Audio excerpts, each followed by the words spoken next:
Bonjour Monsieur Mbelou. Bonjour Monsieur Tenandou. Bienvenue sur Congo One.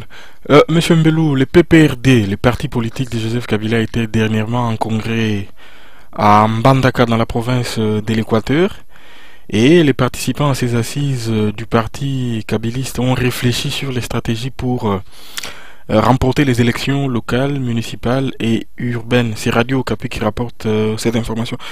Monsieur Mbelou, les élections ne sont-elles pas devenues un piège à con en RDC lorsqu'on concourt avec un parti comme les PPRD?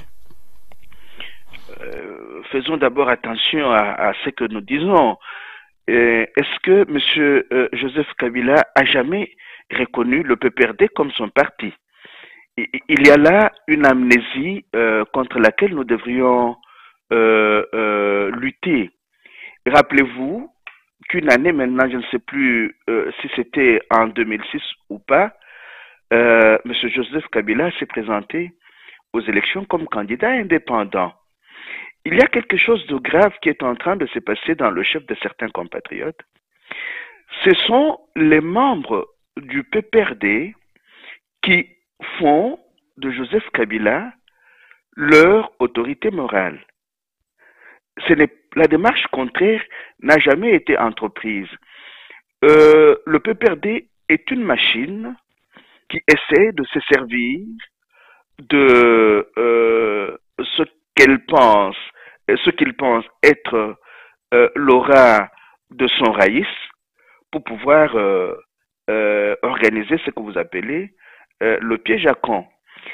Cette histoire-là, si on ne l'étudie pas sérieusement et si on ne la maîtrise pas, on risque de croire facilement qu'il y a Monsieur Joseph Kabila à la tête du PPRD. Non, c'est le contraire qui me semble être vrai. C'est le PPRD qui cherche à tout moment à faire de Monsieur Joseph Kabila son autorité morale. Revenons à ce qu'il y a eu à Mbandaka. N'oubliez pas que ce qu'il y a eu à Mbandaka vient après ce qu'il y a eu à Kingagate. C'est là que je vous donne raison en disant que les élections au Congo sont en train de devenir un piège, un véritable piège à camp. Les Congolais qui avaient été réunis à un certain moment dans des concertations pour pouvoir recréer ce qu'on avait appelé à ce moment-là la cohésion nationale, devraient comprendre qu'ils ont été les dindons de la farce. Comme il y a eu la rencontre des sorciers à Kingagati, des mesures semblent avoir été prises pour que ce parti qui se réclame de M. Joseph Kabila trouve les moyens de pouvoir conserver ce qu'il appelle le pouvoir. Il devra tout faire pour que le pouvoir puisse être conservé par son autorité morale de Raïs. Mais regardez, le PPRD n'a pas de pouvoir au Congo. Ce cinéma-là ne signifie absolument rien. C'est un cinéma pour bluffer les plus naïfs d'entre nous. Le Congo est un pays sous occupation. Le Congo est un pays sous la tutelle de l'ONU. Les membres du statu quo qu'on pourrait retrouver dans le PPRD ou dans d'autres partis politiques congolais ne sont là que pour accompagner cette occupation du Congo et sa mise sous tutelle. Où voyez-vous le PPRD avoir le pouvoir? Donc, nous sommes là en plein phénomène de marionnettisme, un usage des membres des partis politiques du statu quo qui accompagne l'occupation du Congo et sa mise sous tutelle, ou qui participe comme nègre de service à l'occupation du Congo et à sa mise sous tutelle. Faisons un peu attention à ces phénomènes-là.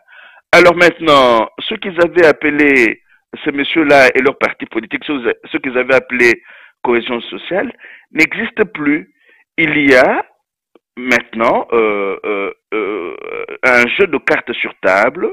Hein, ils essayent de tirer la couverture de leur côté. Mais est-ce qu'on peut leur jeter la pierre? Non. Eux, ils font leur travail.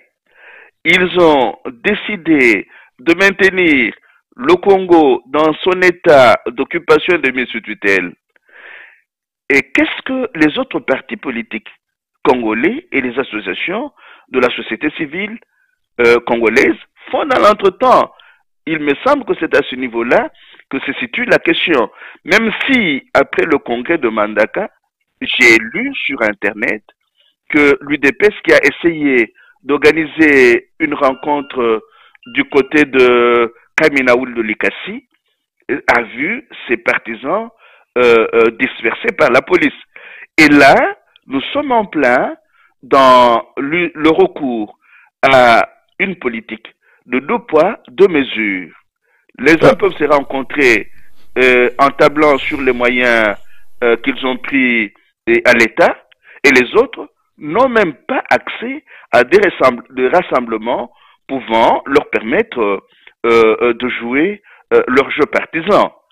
Oui, très bien, M. Mbelo. On va y revenir, hein, mais pour finir sur le PPRD, ils parlent hein, pour remporter les élections et ils ont convenu de mener une forte campagne du sommet à la base pour permettre à la population de comprendre son idéologie. M. Mbelo, pour un parti hein, qui est au pouvoir depuis plus de 10 ans, voilà qui est tout de même étonnant. Hein. Depuis tout ce temps, son idéologie doit-elle encore être expliquée? Et surtout pour revenir à ce que vous avez appelé conserver les pouvoirs. Conserver les pouvoirs, pourquoi hein, pourquoi faire? Pourquoi faire, voilà. Et là, vous faites une très très très bonne lecture.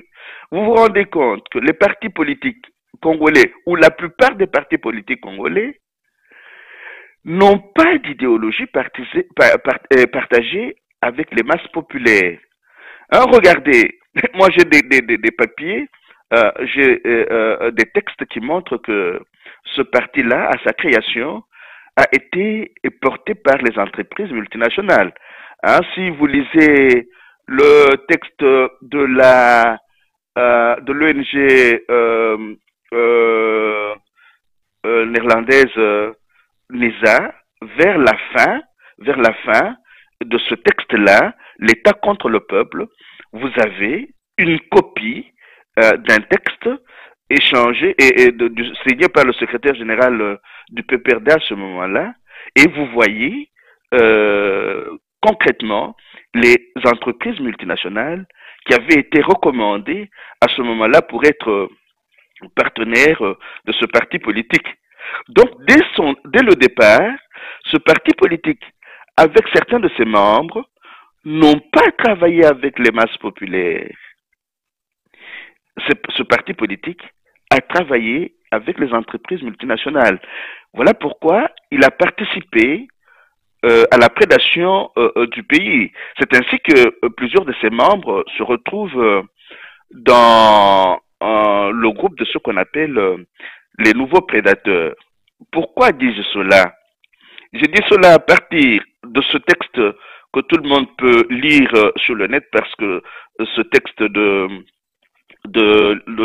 l'ONG NISA, on sait le retrouver sur Internet en PDF, et on sait aller à la dernière page pour lire ce qui s'est passé à la fondation, à la création du PPRD. Ça, c'est d'un. De deux, comme l'enjeu au moment où ce parti avait été créé était d'ouvrir le Congo au néolibéralisme, il avait intérêt à pouvoir composer avec les entreprises multinationales dont certaines ont été citées dans le rapport CACEM de 2002 comme ayant participé au pillage des ressources du sous-sol congolais.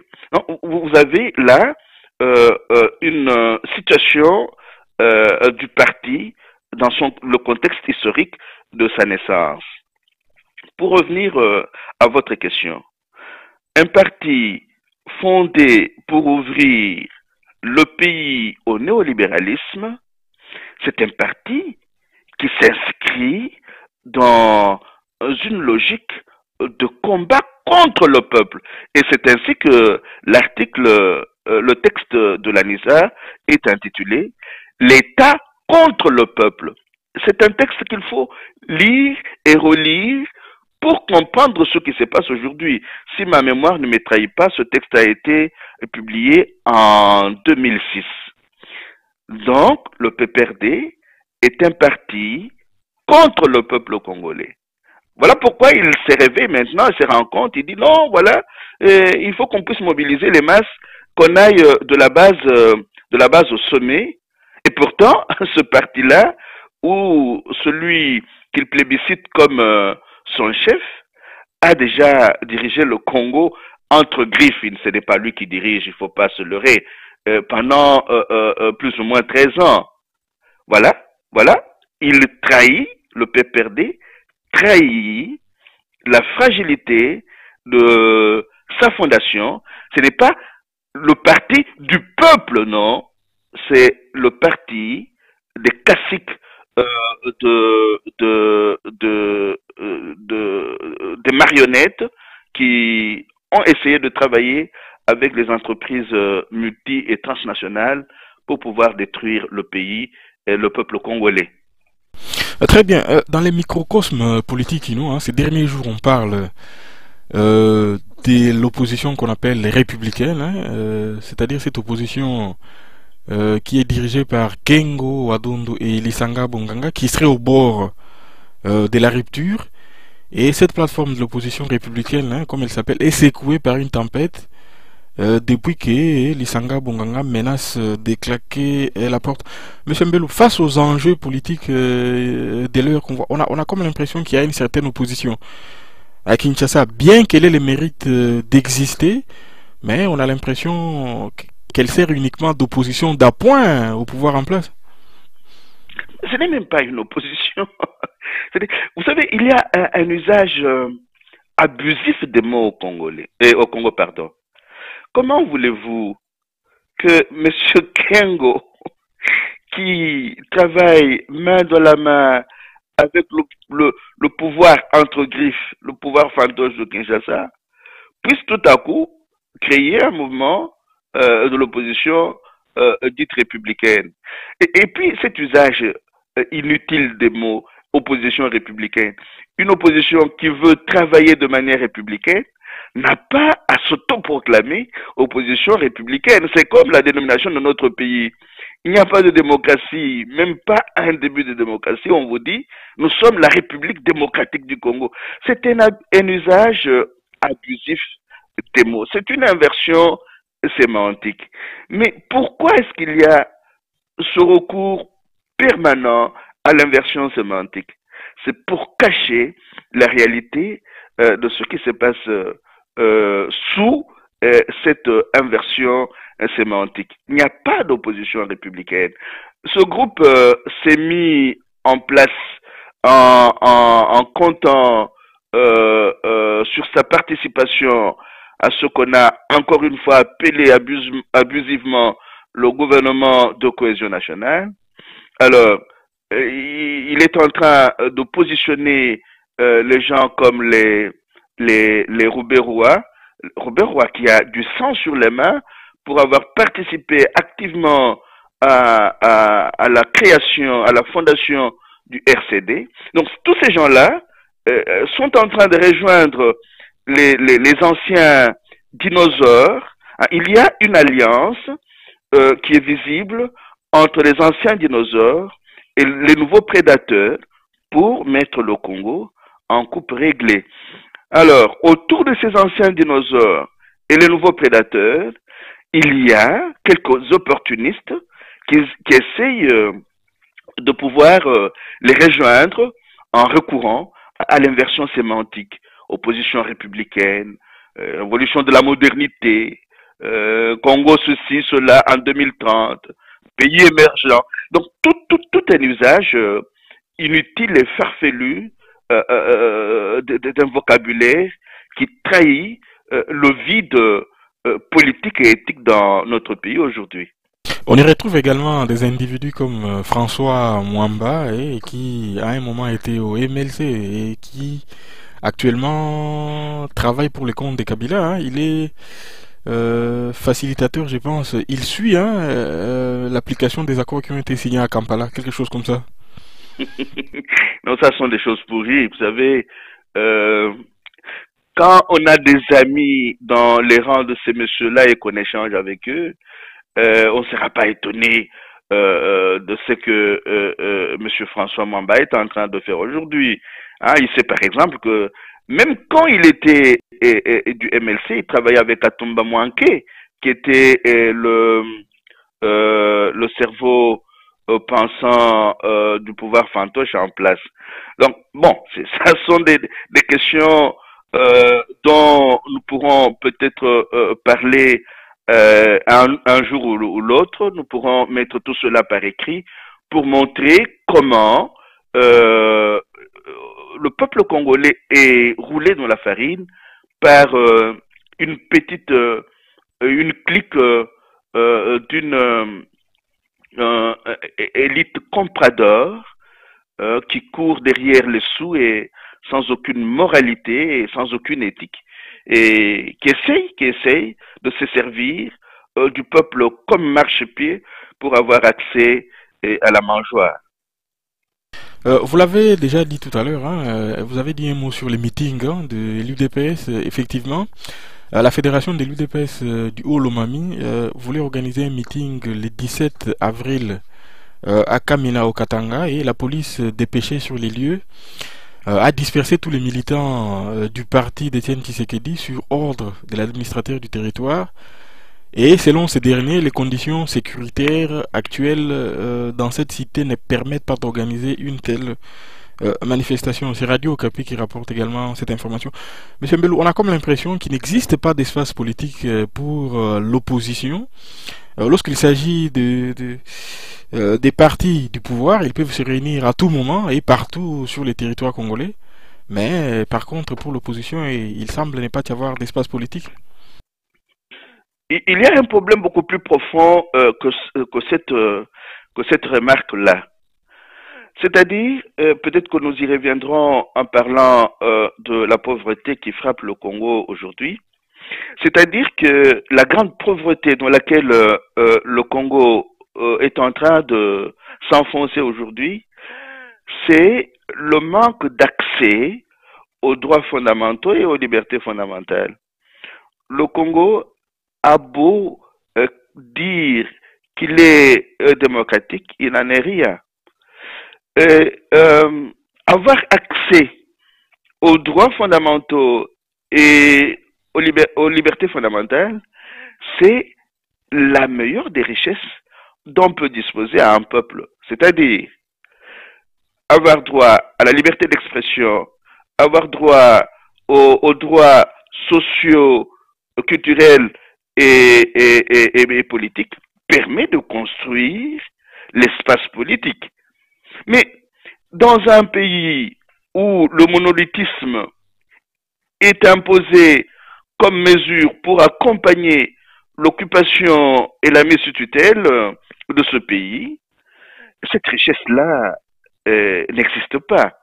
Donc pourquoi Parce que si l'espace politique est ouvert au pluralisme politique, si l'espace public est ouvert au pluralisme politique, cela conduira, qu'on le veuille ou pas, à l'alternative politique. Or, un pouvoir fantoche qui accompagne l'occupation et la mise sous tutelle du pays ne peut pas facilement accepter qu'il y ait alternative. Donc, c'est le refus de l'alternative qui conduit à la fermeture de l'espace public au pluralisme politique. Et ça ne doit pas être étonnant, d'où l'invitation qui doit être lancée aux partis politiques qui se veulent patriotiques et aux associations de la société civile qui se veulent patriotiques pour qu'ils ne baissent pas les bras. Donc la lutte se situe à ce niveau-là. Ce n'est pas un pouvoir d'occupation qui va se réveiller demain matin et dire, voilà, maintenant, l'espace public est ouvert au pluralisme politique. Non. Le pluralisme politique se gagne par la lutte. Le pluralisme politique se gagne par l'activisme politique et l'activisme citoyen. Ce n'est pas un plat doré qu'on offre au peuple. Non, non. Oui. Mais M. Mbelou, le 24 Oui. avril prochain, cela va faire 24 ans que le maréchal Mobutu proclamé dans son discours à l'Ancélé la libéralisation des activités des partis politiques au Congo. Avec un peu de recul, on a comme l'impression que il s'agit d'un grand gâchis parce qu'on a comme l'impression que le pays n'a pas du tout avancé sur les plans des droits, des libertés fondamentales. Par exemple, à Kinshasa, les médias sont toujours verrouillés. On a comme l'impression que lorsqu'on regarde par exemple la chaîne nationale, la RTNC, on a comme l'impression de retourner 30 ans en arrière à l'époque du MPR parti État de la Mopap. Oui, mais monsieur Etienne Nando, vous faites bien de rappeler cet événement historique. Et je m'excuse de vous dire que la guerre de 96-97 venait casser cet élan intérieur. Vous faites bien vraiment de rappeler cet événement historique. Il y avait des avancées engrangées de l'intérieur et des luttes qui étaient suffisamment avancées malgré les difficultés que le pays connaissait à ce moment-là. C'est ainsi que les maîtres du monde, sachant que le Congo a 9 voisins et que si le Congo se mettait en ordre utile pour mener jusqu'au bout sa lutte de libéralisation de l'espace public, sa lutte d'ouverture au pluralisme politique, cela allait entraîner au moins ces 9 voisins. Il fallait casser cette marche vers la démocratie pour pouvoir retourner 30 ans avant tout ce qui a permis de pouvoir construire cet espace politique-là. Vous savez, je vous dis de temps en temps ceci. Nous travaillons sur 5, 6, 7. C'est difficile que nous soyons capables de travailler sur une même question pendant plus de 10 ans. Mais ceux qui estiment être les maîtres du monde peuvent travailler sur une même question pendant 50, 60, 70, voire même 100 ans. Ils ne pouvaient pas facilement permettre, bien sûr avec notre propre complicité, parce que recourir à l'histoire n'est pas du tout le fort de plusieurs compatriotes, que ce soit du côté des partis politiques ou de la société civile. Nous avons l'impression de pouvoir naviguer à vue et de travailler au jour le jour. Et voilà qu'il y a eu quelque chose qui s'est fait le 24 avril, l'ouverture, mais petit à petit, cet espace est en train d'être verrouillé. Pourquoi? La liberté fait peur. La liberté fait peur. Ouvrir l'espace politique à la formation, à l'information, à la connaissance, fait peur à ceux qui se servent de la lobotomisation, de la désinformation, du manque de connaissances, de la désinformation, pour pouvoir faire main basse sur les cœurs et les esprits et sur les ressources du sol et du sous-sol. C'est une guerre permanente et la guerre la plus difficile à gagner, c'est la guerre des idées. Hein? Cette guerre-là est beaucoup plus atroce que celle que l'on fait en ayant recours aux armes. Alors c'est cette guerre que nous sommes en train de mener, vous et moi, et plusieurs autres compatriotes, en essayant de revenir sur toutes ces questions. Mais elle n'est pas facile à gagner, elle n'est pas facile. Elle doit se mener de manière acharnée sur 2-3 générations pour pouvoir, pour qu'elle aboutisse. Hein, parce que l'enjeu majeur d'une guerre des idées, c'est de faire des masses populaires, des masses critiques, afin qu'elles deviennent elles-mêmes capables de renverser les rapports des forces. Qu'elles deviennent ce que Frantz Fanon appellent ce que François Fanon appelle les démiurges de leur propre destin. Tant qu'on n'aura pas atteint ce niveau-là de mobilisation, de reformatage de nos masses populaires, il sera très très difficile et très pénible de pouvoir renverser les rapports de force. Très bien, la justice a publié le samedi 19 avril la liste des 50 premiers bénéficiaires de la loi d'amnistie votée le lundi 3 février au Parlement de Kinshasa. Hein, il s'agit d'anciens membres des groupes armés, dont 15 membres de la rébellion du M23, 15 membres de l'insurrection responsable de l'attaque contre la résidence de Joseph Kabila le 27 février 2011 à Kinshasa, 10 membres de l'armée de résistance populaire ARP de Faustin Mounene et 10 autres d'un groupe dirigé par l'ancien ministre du régime de Mobutu, Honoré Banda. C'est Radio Okapi qui rapporte cette information. Monsieur Mbelou, certains commentateurs à Kinshasa parlent d'une amnistie à la tête du client. Quelle lecture pouvons-nous d'emblée avoir de cette loi d'amnistie?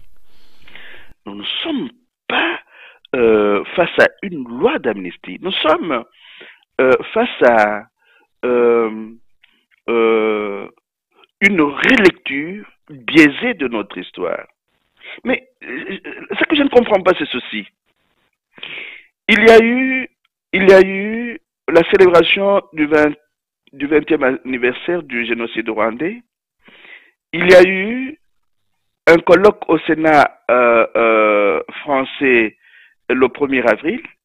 Chez nous, on fait comme si tout ce qu'il y a eu autour de la célébration du 20e anniversaire du génocide rwandais et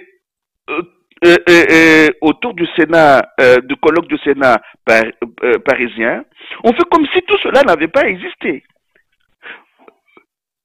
Ces événements, nous sommes de relire immédiatement l'histoire. Ce ne sont pas ces messieurs-là qui sont au pouvoir fantoche de Kinshasa qui devraient établir des lois d'amnistie. Parce que plusieurs parmi eux sont des criminels de guerre, des criminels contre l'humanité, des repris de justice qui devraient être en prison ou être mis hors d'état de nuire. Mais qu'est-ce qui se passe? Ce sont eux qui sont en train d'écrire notre histoire. Mais là, on est en train de s'enfoncer dans un gouffre sans fond. Arrêtons avec cette histoire d'un pouvoir fantoche qui a été impliqué dans les massacres à grande échelle de populations rwandaises, ougandaises, burundaises et congolaises, et qui se pavane à Kinshasa en train de distribuer des lois d'amnistie. Ça n'a aucun sens. Ça n'a aucun sens. Voilà pourquoi, je m'excuse, moi je ne sais plus lire ce qui se passe au pays comme on voudrait que nous lisions cela à travers les radios passées maîtresse en désinformation, comme la radio Okapi, qui est une radio dominante. Refaisons l'histoire autrement. Donc, si nous nous mettons là en train de dire, voilà, on a fait une loi d'amnistie. Mais ce sont ceux qui font cette loi d'amnistie-là qui devaient être en prison parce qu'ils ont tué pendant la fausse guerre de libération qui a été commanditée par les maîtres du monde, et cette guerre qui est passée par le Rwanda, par l'Ouganda, le Rwanda, le Burundi et le Congo. Et elle est allée jusqu'au Sud-Soudan. Donc nous sommes sommés vraiment aujourd'hui de faire une relecture de l'histoire qui nous permette, peut-être demain ou après-demain, de pouvoir mettre tous ces messieurs-là en prison ou les mettre hors d'état d'agir et de nuire. Continuer à lire l'histoire comme eux le veulent, c'est passer à côté de la plaque. Nous sommes à côté de la plaque. Personnellement, je ne m'inscrirai pas dans cette lecture-là de l'histoire. Elle est faussée, elle est viciée, et elle est à côté, mais vraiment à côté de l'histoire réelle de la sous-région des Grands Lacs africains. Très bien. La police de Brazzaville mène depuis une semaine l'opération appelée Mbata Mikolo, c'est-à-dire gifle des ailés en français, et pour arrêter et refouler des étrangers présumés criminels. Et plusieurs personnes ont accusé les gouvernements congolais de n'avoir pas suffisamment réagi après ces expulsions. Et Monsieur Mbelou, ce n'est pas la première fois que les Congolais sont victimes des traitements indignes. L'Angola, la Zambie et les Congo-Brazzaville maintenant, et plusieurs pays européens expulsent régulièrement sans ménagement nos compatriotes. Et le gouvernement de Kinshasa, comme à son habitude, fait semblant de ne pas être concerné. Nous serons expulsés de partout au monde tant que nous n'aurons pas un pays qui se respecte. Vous n'avez pas de pays qui se respecte. Comment voulez-vous aller vivre chez les gens et être respecté? Hein? Nous devrions, face à des drames de ce genre-là, nous dire que si nous ne luttons pas sérieusement pour avoir un pays qui soit respecté au cœur de l'Afrique, nous serons traités comme des moins que rien, comme des gens, des apatrides, des gens qui n'ont pas d'espace propre à eux, d'espace géographique propre à eux. On va nous maltraiter à travers le monde. Vous savez, quand je vois ce qui est fait à l'endroit de certains d'entre nous, je m'imagine ce qu'on faisait des Chinois il n'y a pas très très longtemps. Mais aujourd'hui, quand les Chinois passent dans les villes comme Paris, comme Bruxelles, ils sont respectés. Donc il y a un problème. Il y a un problème fondamental. C'est cet appel que nous devons pouvoir nous lancer en permanence pour que nous ayons un pays, un Congo qui soit le lieu où ses fils et ses filles peuvent vivre, s'épanouir, peuvent rentrer, s'épanouir et partager le bonheur collectif. Tant que nous n'aurons pas cet espace-là, nous avons beau crier contre les injustices qui sont infligées à nos compatriotes à travers le monde, ça n'arrêtera pas. Ça n'arrêtera pas parce que personne ne nous respecte. Nous n'avons pas de pays. Personne ne nous respecte. Voilà. Mais M. Mbelou, sur cette même question, répondant à la presse, Lambert Mende a dit notamment ceci. Nous sommes entrés en contact avec nos partenaires pour soulever les problèmes des respects qui est dû aux droits fondamentaux de ces personnes. C'est ce qu'il a dit. Et il invite ainsi les refoulés victimes de ces violences d'informer leur gouvernement, c'est-à-dire le gouvernement de Kinshasa. J'ai l'impression qu'il y a une certaine légèreté à gérer ces questions. Les gouvernements, puisque cela ne fait que se répéter, l'Angola le fait, la Zambie et maintenant les Congo-Brazzaville, et on a ce genre de réponse de la part de Lambert Mende. C'est vous qui avez mis les cadavres sur votre site Congo One. Si eux-mêmes, les Lambert Mende et les autres, sont capables de tuer sur place les Congolais, de les maltraiter, de les affamer, de ne pas leur offrir des espaces sanitaires convenables pour qu'ils vivent. Ils ne savent pas avoir accès aux soins médicaux, ils ne savent pas avoir accès à la nourriture convenable, ils ne savent pas avoir accès à l'école. Ils les maltraitent sur place au Congo. Comment voulez-vous que les Congolais maltraités au Congo même puissent être respectés ailleurs? Le Congo est un pays qui s'étend sur 2 345 000 km². Si ce pays-là avait été bien organisé, il y aurait à manger et à boire, pas simplement pour les Congolais qui sont en train d'errer à travers le monde aujourd'hui, mais aussi pour plusieurs pays voisins du Congo.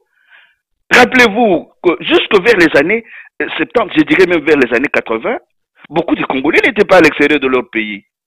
Mais il y a eu toutes ces mesures, tous ces programmes d'ajustement structurel qui ont détruit le Congo, la dictature, les guerres qui ont détruit le Congo. C'est ainsi qu'on retrouve beaucoup trop de Congolais à l'extérieur maintenant, en train de se battre pour pouvoir gagner leur vie.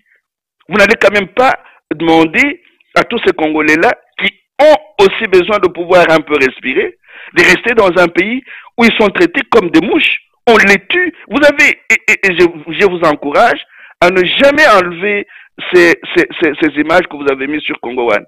Vous avez vu comment nos compatriotes ont été vraiment tués comme des mouches, comme des moins que rien. Donc, vous voulez que ces gens-là puissent nous convaincre aujourd'hui que nos compatriotes ont des droits qui doivent être respectés. Depuis qu'ils sont là, ils ne font que tuer. Je vous ai renvoyé une fois au rapport de la FIDH sur la dérive dictatoriale au Congo. Essayez de lire ça. Voyez tout ce qui s'est passé autour des élections en 2006. Voyez comment nos compatriotes ont été tués à l'aéroport le 26 novembre 2011. Et ils se préparent encore avec leurs tanks à les tuer prochainement autour des fameuses élections de 2016. Donc, vous tuez un peuple à petit feu chaque jour et vous voulez que ce peuple-là puisse être respecté ailleurs. Et vous prenez le micro pour dire ils ont des droits. Mais les droits que vous-même, avec votre pouvoir fantoche, ne reconnaissez pas sur place au Congo. Je vous redis que tant que nous n'aurons pas un pays dirigé par des patriotes congolais qui ont le souci de protéger nos populations, qui ont le souci de faire participer nos populations à l'édification d'un Congo qui se respecte, personne ne nous respectera à travers le monde. Beaucoup de ces pays où les Congolais sont chassés, ils ont signé les chartes de droits de l'homme, les chartes machin, les chartes de ceci. Mais qui respecte encore toutes ces histoires aujourd'hui? Rares sont les pays qui tiennent encore compte de la charte des droits de l'homme. Très bien, pour finir, un mot sur la situation économique qu'il y a au pays. Aussitôt réélu, le président du conseil d'administration de la Fédération des entreprises du Congo, Albert Yuma, a promis de s'investir pour que le nouveau gouvernement de cohésion nationale amène la croissance réellement inclusive. Mais on peut se poser la question si cela serait possible lorsque une étude de la Banque mondiale affirme que 88% des Congolais vivent dans l'extrême pauvreté. Alors, est-ce une nouvelle incantation face à cette réalité? On va lutter pour la croissance, pour ci, pour ça, mais c'est de la folie. Luttons d'abord pour que les Congolais aient accès à ce que j'appelais la meilleure richesse, c'est-à-dire qu'ils aient accès à leurs droits, qu'ils aient accès à leur liberté fondamentale. Nous devrions casser avec cette approche de la pauvreté par les revenus, par l'argent. L'argent, ce sont les humains qui le créent. Si le Congolais, malgré tout ce qu'on dit de lui, ceux qui ont un peu vécu au Congo, ceux qui ont un peu vécu en Dili, par exemple, à Kinshasa, ont touché de leurs doigts la créativité du peuple congolais. Le peuple congolais, à force de traverser des longues périodes de vaches maigres, s'est habitué à devenir créatif. Il sait boire et manger, et quand il le faut, par ses propres moyens. Mais son ingéniosité est un peu troublée par ces guerres à répétition, par ces dictatures, ainsi de suite. Qui aurait pu croire que nous, peuple congolais, massacrés pendant la colonisation, on a tué 10 millions de Congolais. Aujourd'hui, nous sommes plus ou moins 70 millions. Et ce peuple-là, s'il a accès à ses droits fondamentaux, à ses libertés fondamentales, si ce peuple a accès à ses droits sociaux, politiques et économiques, et si ces libertés fondamentales sont respectées, il n'aura pas besoin que la Banque mondiale lui dise comment il doit faire pour manger et boire. Malheureusement, c'est l'espace de liberté et de droit qui est verrouillé. Et c'est pour cet espace-là qu'on doit beaucoup plus se battre que pour la reconduction des théories éculées de la croissance. Croissance, croissance, croissance. Où est-ce que ceux qui ont fait le développement par le revenu en sont aujourd'hui avec le phénomène de la croissance? Ils n'en sont nulle part. Leurs pays, ils sont en train de courir vers la banqueroute. Essayons un peu de réfléchir quand nous sommes placés face à des appréciations auxquelles nous sommes habitués depuis que nous sommes enfants. Oh, la Banque mondiale a dit, le fonds. Mais dans l'entretemps, c'est la Banque mondiale qui permet que le Congo puisse être ouvert au néolibéralisme et être pillé par les entreprises transnationales et multinationales.